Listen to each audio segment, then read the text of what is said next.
আজকাল আপনারা অনেকেই কমেন্ট করেন আপনাদের লাউ, করলা, মিষ্টি কুমড়া, শসা, চিচিঙ্গা, কাঁকরোল, উচ্ছে, ধুন্দুল, তরমুজ সহ অনেক ধরনের সবজি ও ফল হলুদ হয়ে ঝরে যায় বা পচে যায়। তাই আজকে আমি আপনাদেরকে দেখাবো কি করলে প্রায় সব ধরনের ফুল ও সবজির গুটি ছোট অবস্থায় হলুদ হয়ে যাবে না বা পচে যাবে না। আজকে আমি আপনাদেরকে এমন একটা উপায়ের কথা বলবো যেটা সব ধরনের গাছের জন্য মহা ঔষধ হিসেবে ব্যবহার করা হয়। বিভিন্ন রকমের ফল ও লাউ, মিষ্টি কুমড়া, শসা, চিচিঙ্গা, কাঁকরোল, উচ্ছে, ধুন্দুল, তরমুজ সহ অনেক ধরনের সবজির গুটি হলুদ হয়ে ঝরে যাওয়া বা পচে যাওয়ার প্রধান কারণ হলো মাছি পোকা।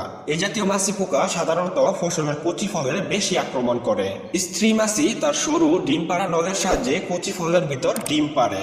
ডিম থেকে কীরা বের হয়ে ফলের শ্বাস খেয়ে বড় হতে থাকে, ফলে আক্রান্ত ফল পচে যাওয়া ও খাওয়ার অনুপযুক্ত হয়ে পড়ে। মাছি পোকার কীরা আক্রান্ত ফল দ্রুত পচে যায় ও গাছ হতে মাটিতে ঝরে পড়ে। এ পোকার জীবনচক্র ও দমনের ব্যাপারে অনেকের ধারণা না থাকার কারণে শুধুমাত্র কীটনাশক প্রয়োগ করে মাছি পোকা দমনে ব্যর্থ চেষ্টা করে থাকেন। এই মাছি পোকা দমন করার জন্য ফোরামেন ফাঁদ বা বিষ টোপ খুবই কার্যকরী ভূমিকা পালন করে। পুরুষ পোকাকে আকৃষ্ট করার জন্য স্ত্রী পোকা এক ধরনের রাসায়নিক পদার্থ নির্গত করে যা ফেরামন নামে পরিচিত। ফেরামনের গন্ধে পুরুষ পোকা আকৃষ্ট হয়ে স্ত্রী পোকার সাথে মিলিত হয়। ফলের স্ত্রী মাছি পোকা কর্তৃক নিষ্কৃত এমন একটি ফেরামন বর্তমানে আবিষ্কৃত হয়েছে যা কৃত্রিম উপায়ে তৈরি করা সম্ভব। ফেরামনটির নাম হচ্ছে কিউলিটর। কিউলিটর নামক ফেরামন ব্যবহার করে পুরুষ মাছি পোকাকে আকৃষ্ট করা সম্ভব। এই ফেরামন ফাঁদ বা বিষ টোপ আপনারা বাজার থেকে ক্রয় করে আনতে পারবেন। ভিউয়ার্স, দেখুন আমি এখানে দুইটা ফেরামন ফাঁদ বা বিষ টোপ 50 টাকা দিয়ে ক্রয় করে নিয়েছি। এখন আমি আপনাদেরকে জানাবো কিভাবে এই ফেরামন ফাঁদ ব্যবহার করলে আপনাদের সবজি ও ফল পচে যাবে না বা হলুদ হয়ে ঝরে যাবে না। এখন আমি প্রথমেই একটি বোতল নিয়ে নিয়েছি। এই বোতলটি দেখুন আমি কিভাবে কেটে নিয়েছি। আপনারা ঠিক এইভাবে কেটে নিবেন।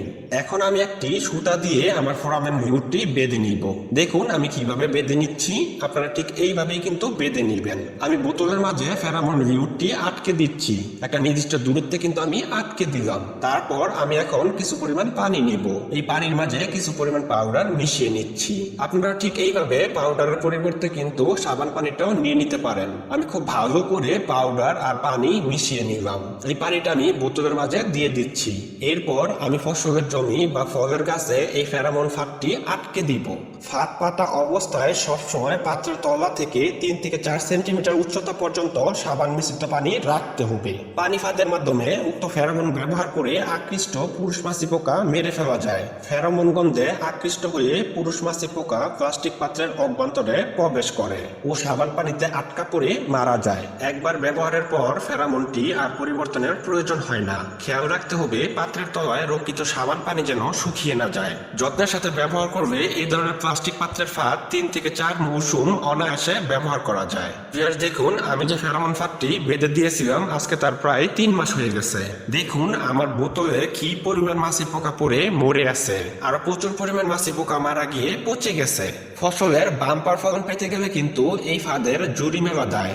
আপনারা এইভাবে ফেরামন ফাঁদ ব্যবহার করলে লাউ, করলা, মিষ্টি কুমড়া, শসা, চিচিঙ্গা, কাঁকরোল, উচ্ছে, ধুন্দুল, তরমুজ সহ অনেক ধরনের সবজি হলুদ হয়ে যাওয়া বা পচে যাওয়া রোধ করতে পারবেন। ঠিক একই পদ্ধতি ব্যবহার করে আপনারা সব ধরনের ফলের পচনও রোধ করতে পারবেন।